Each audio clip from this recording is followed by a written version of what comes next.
इस समय कोरोना से हाहाकार मचा हुआ है। आए दिन कोरोना के मामले बढ़ते जा रहे हैं। लोगों के लिए सामान्य दवा तक नहीं मिल पा रही है। आज चीन में हालत यह बन चुकी है कि यहाँ कोरोना की नई लहर का सामना करना काफी ज्यादा मुश्किल हो गया। और ऐसा हम नहीं बल्कि खुद चीन के राष्ट्रपति शी जिनपिंग का कहना है। दरअसल जिनपिंग ने न्यू ईयर पर 31 दिसंबर शनिवार को कोरोना की बुरी तरह मार झेल रहे चीनी नागरिकों को संबोधित किया है। इस दौरान जिनपिंग ने कई मुद्दों को लेकर बात भी की। वहीं अपने संबोधन में जिनपिंग ने स्वीकार किया कि चीन में कोविड की लहर नए चरण में प्रवेश कर गई है और इसका मुकाबला करना एक कठिन चुनौती बन गया है चीन के लिए। उन्होंने कहा कि असाधारण प्रयासों के साथ हमने अभूतपूर्व कठिनाइयों और चुनौतियों पर विजय हासिल की है। यह किसी के लिए भी आसान यात्रा नहीं रही है। आपको बता दें कि पिछले कुछ दिनों में यह दूसरी बार है जब शी ने चीन में कोविड के हालातों पर लोगों को संबोधित किया है। अपने भाषण के दौरान शी जिनपिंग ने कहा कि कोरोना महामारी के दौरान अधिकतर frontline workers, doctor, ground level पर काम करने वालों ने कठिनाइयों का सामना करते हुए साहसपूर्वक तरीके से काम किया है। इसके लिए वो तारीफ के लायक है। साथ ही कहा कि अभी महामारी को रोकने और कंट्रोल करने के लिए और काम करने की ज्यादा जरूरत है। इसके लिए चीन की जनता कड़ी मेहनत कर रही है और कड़ी मेहनत का मतलब है जीत हासिल करना।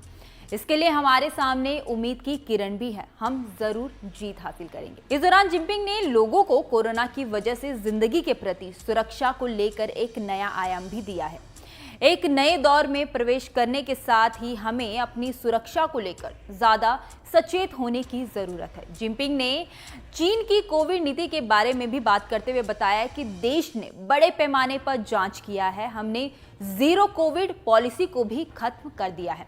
चीन में जीरो कोविड पॉलिसी 3 साल तक रही है। चीनी राष्ट्रपति शी जिनपिंग ने अपने संबोधन में प्राकृतिक आपदाओं का भी जिक्र करते हुए कहा कि 2022 में हमने भूकंप, बाढ़ और सूखा और जंगल में आग समेत कई प्राकृतिक आपदाओं को झेला है। हमने काम करने वाली जगहों पर दुर्घटनाओं का सामना किया है। इन सब मुसीबतों का सामना करने के लिए हम सब एक साथ रहे, संकट में दूसरों की मदद करने के लिए जीवन का बलिदान तक दे दिया। राष्ट्रपति शी जिनपिंग ने कहा कि मैंने पिछले 1 साल में बीजिंग में कुछ पुराने और नए दोस्तों की मेजबानी की है।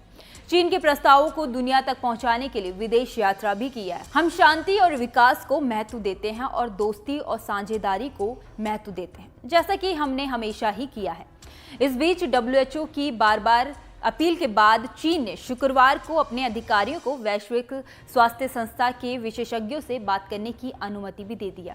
अब चीन में कोरोना की नई लहर ने एक बार फिर दुनिया को टेंशन में डाल दिया है।